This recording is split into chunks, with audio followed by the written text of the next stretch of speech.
here from Wing Reviews, and welcome back to the Halloween review series. So, if you're just now joining in, we have already reviewed Halloween and Halloween 2. Those are both live on my channel. Check over here for the cards to check out those videos. If you haven't done that, I highly suggest that you do. And today we are covering Halloween 3, Season of the Witch. Probably the most controversial video in this entire review series, not named Halloween Resurrection, which we will get to in due time. So I want to go ahead over some of the production notes going into this, some things that just happened with the development. So after John Carpenter and Deborah Hill was essentially forced to make Halloween 2, even though he didn't direct it, he was still contractually obligated to do Halloween 3. And he stated to Mustafa Akkad and Erwin Yablans, I think I'm saying that name right, that I'll make this movie on one condition: no Michael Myers. And surprisingly, they bit. They agreed, no Michael Myers.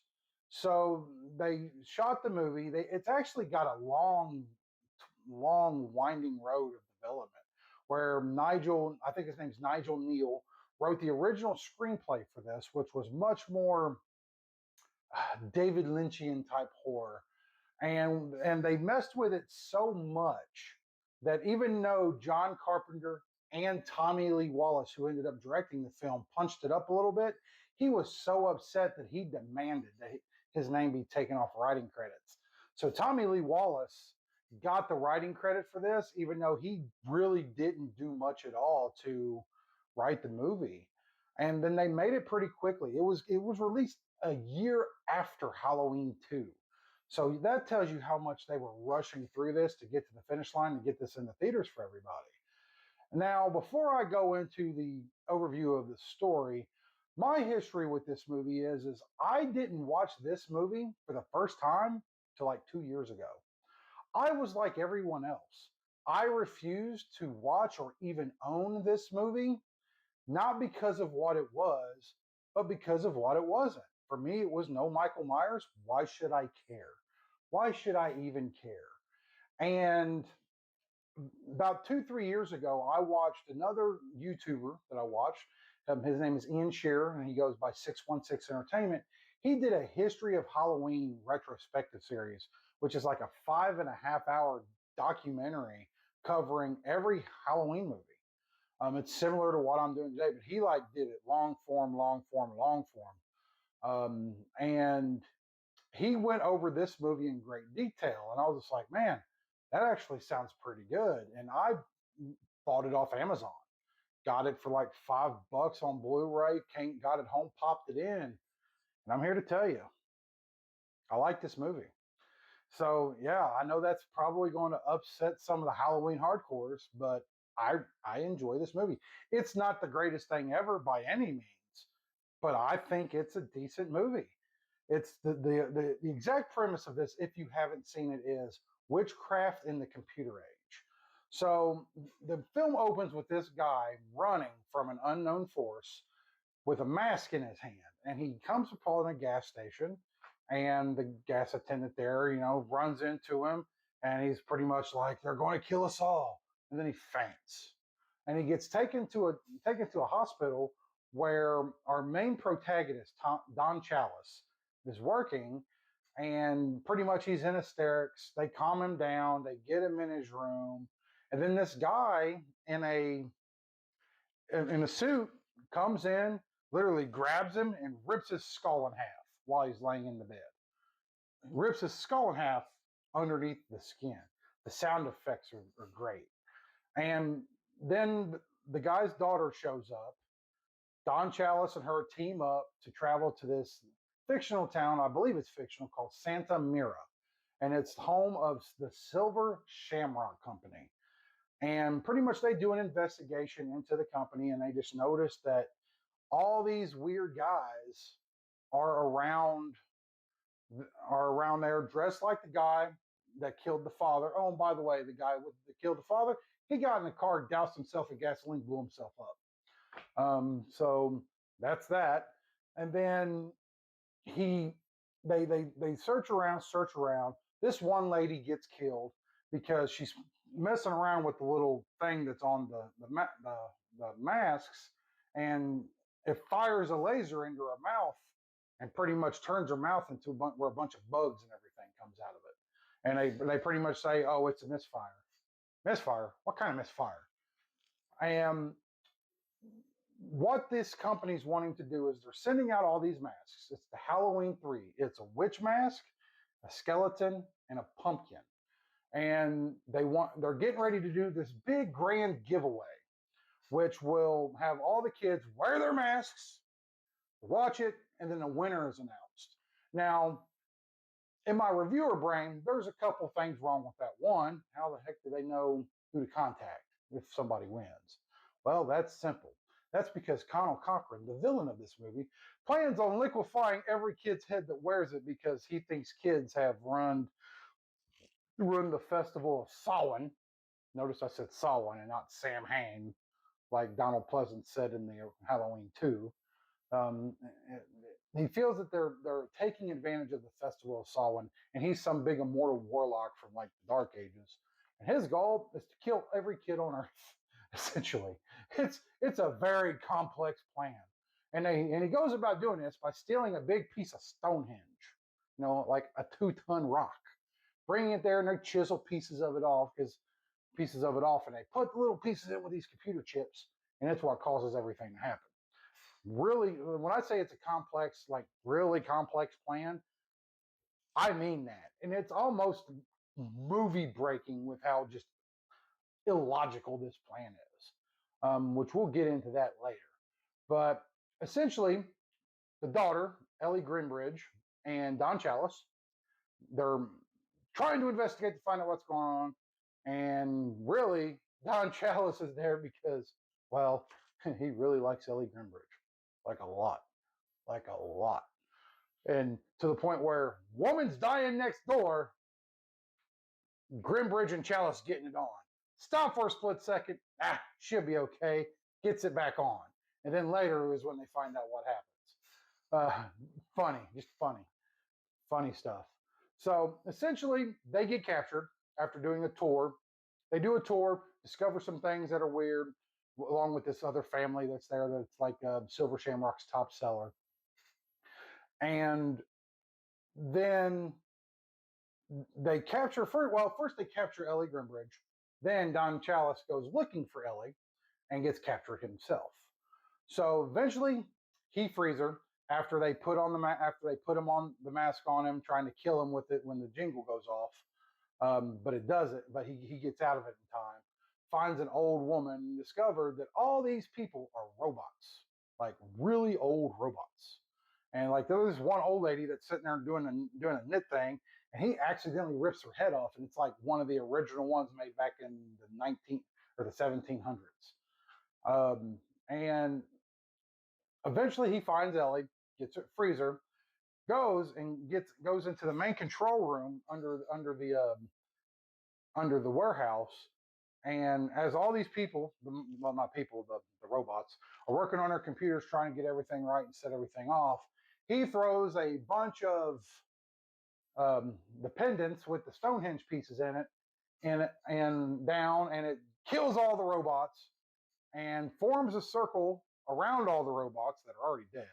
And then a light beams down from Stonehenge into Connell Cochran into them and kills him. Now I know I just like pretty much gave you the whole story with a lot of spoilers. Again, this movie's over 40 years old. If you haven't seen it by now, hopefully this is a hook enough for you to see it, because this is a good movie. I really like it. So now I want to kind of get into the pros and the cons. The pros are, I like that it decided to be different. It didn't bring back Michael Myers after they burned him alive and shot him full of more holes than freaking Swiss cheese, and they let that character breathe a little bit. I do respect the fact that they tried something different. Did it fail in its time? Absolutely. Once word got out that Michael Myers wasn't in it, people just really wasn't that interested. But I can't really blame them, because when you go to a Halloween 3, you're thinking, Halloween 3, here's another Michael Myers story. What I think they should have done was they should have taken the Star Wars effect. So we've had Rogue One, we've had Solo, and a couple other, maybe a couple other movies. And it says Rogue One, the Star Wars story, with the Star Wars story being in very small font. I personally think that if they would have put this out as Season of the Witch, a Halloween story, and then put the Halloween in big font, or not big font, but small font, I think that would have helped them tremendously. It would have let people know it's not from the same world, because the movie is not in the same timeline, because you can, when Chalice is in a bar, they actually have a advertisement for Halloween with the music and all on the TV, and when he is captured and tied to the chair with the mask on his head, they actually have Halloween playing, because they have the don chase music playing while that's going on. But it would have let people know, while this is from the Halloween franchise, it's not a Michael Myers movie.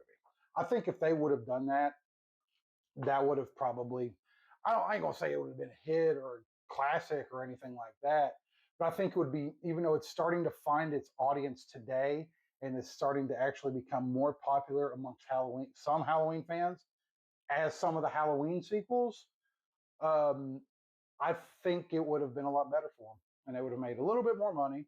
And the anthology prospect, which was what they planned to do, they planned to having a different one of these stories every year.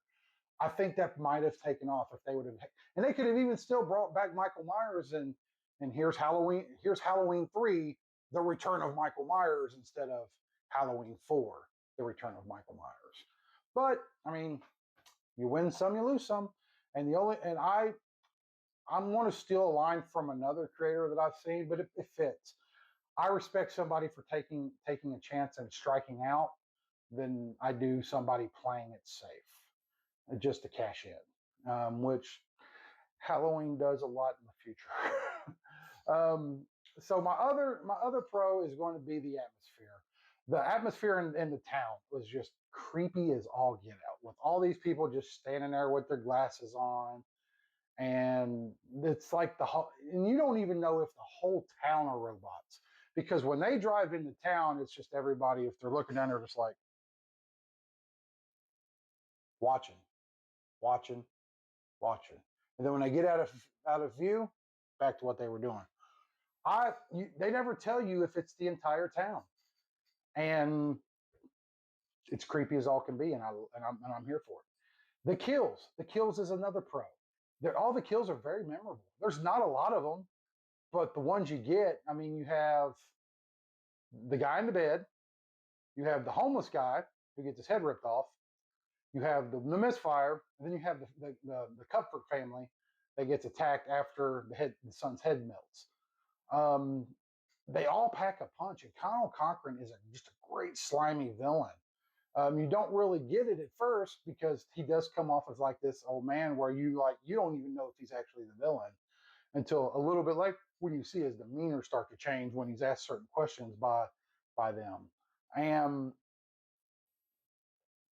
I love that villain. I think Conal Cochran is a great villain. Also, Don Chalice is a great protagonist. I mean, Tom Atkins is the man. Whether it's this, The Night of the Creeps, or anything else he's in, he's just the man, and I'm here for it. Now, There is some cons that are in this movie. One, there is some long stretches of inactivity, to where just nothing really happens, and it's really in the middle. The beginning of the movie starts off with a bang. The end of the movie, once they get captured, just goes. But that middle can, God, be boring boring as crap at times, and it just drags the pace of the movie down to the point where you're like, come on, get with it, let's go, let's go, let's go.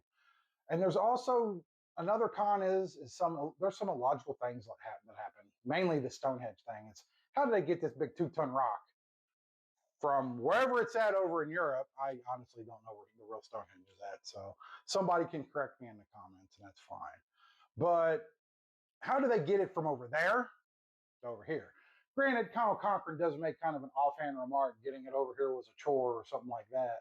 But still, it's like, who really buys that they actually got it over there? Now, if they took like a big chunk of it off, I could get that. Because if you look at the rock, There's like 4 holes dug into it. They could have easily just like, oh, we cut the corners off and we brought the corners back, and they could have accomplished the same thing. But I get it. The big stone piece of Stonehenge there is amazing compared to a little bitty piece. I get it. So my last con is the ending. It's not so much the ending; it's what happens with Ellie Grimbridge. So they kill Colonel Cochran or whatever the heck happens to him. He turns into a big white blob and then just disappears. No like explosions, no nothing, just disappears. And they're leaving, and then all of a sudden, Ellie Grimbridge is a robot, and it's like, if she's a robot, then why why is she letting Don Chalice kill Colonel Cochran when every other robot is like clawing at the bit and pretty much ripping through town trying to get to him? It just that's the part that didn't make sense. That's the part that didn't make sense.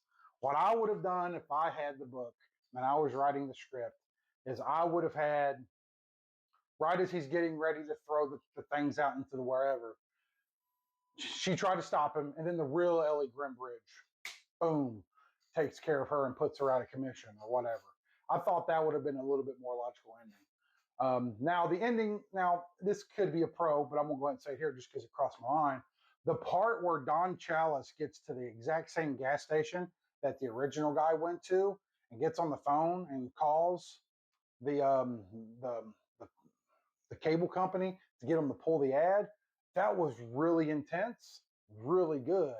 And the fact that you don't know if they was able to pull the final ad from the final station, the fact that you don't know that and they kind of leave that on a cliffhanger, some good stuff. Good stuff. So now let's get to my favorite part, the favorite kill, which I'm currently thinking of a new name for that section because my favorite kill is just generic as all can be. So I'm hoping by Halloween 4, which will be the next one I review, I'm hoping to have a good name for one. So my favorite kill is going to have to be the homeless man.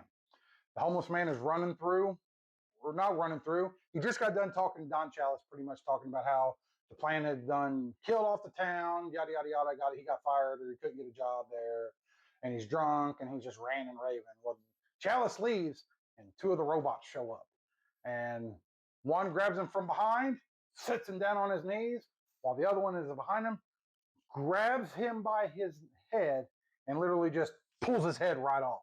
And you see the gore score and everything just go into the great beyond. And it's lovely. So now the verdict. The verdict. There's people out there that's going to be upset that I don't make this a 1.0 out of 5 stars, but I just can't. But I'm also not naive enough to give it a 5-star review either. I'm going to land this on 3 out of 5 stars. It's worth the nightmare. It's solid, enjoyable, but nothing you're going to carve into the Horror Hall of Fame with. So that's it. That's my review for Halloween 3 Season of the Witch. I'm pretty sure I just lost some subscribers by not saying that this is the worst thing ever made. Oh, but wait, that's coming. And not crapping on this movie, but I can't say that in good conscience. I cannot give you an honest review for saying that this movie is the biggest piece of dog crap just because Michael Myers isn't in it. Most people hate this movie for what it ain't as opposed to what it is. And if you hate it for what it is, I'm good with that. But just hate it for the right reason. Give it a chance and hate it for the right reasons if you are going to hate this movie. So that's it. All done there. We got another one done. We got more to go. We got Halloween 4. Not revenge. The Return of Michael Myers. That's coming next. So make sure, go down in the comments. Talk about this movie. What did you like about this movie? What didn't you like about this movie? If you hate this movie, defend your argument in the comments. If you love this movie, tell us what you love. What's your favorite kill? I've told you mine. Now tell me yours. I want some engagement down in the comment section. Feel free to say what you want to say. You ain't going to hurt my feelings if you don't like this movie or if you love this movie. And I want to hear what you have to say because that's what I'm here for. I mean, this is my channel, and I talk, but I want to hear you. You tell me, what did you love about this movie? So don't forget to follow my socials, like this video, share this video, subscribe to YouTube Winger Reviews YT, and help me grow. Also, you can find me on Facebook, TikTok, X. I'm not on Instagram yet, and I don't know if I ever will be because my personal Facebook is tied to my Instagram, and I don't want to go through the time and effort of making a new Instagram. But also, Instagram is kind of like my least used social media anyway, so that doesn't really matter. I like to type it. I mean, I do the pictures, and I just got to set to where my pictures from Facebook migrate over to Instagram. So there be that. So leave a comment, share the video, tell me what you like, tell me what you don't like. And just remember, Halloween 4 is coming right around the corner. So, movies, nightmares, no mercy. See you guys soon.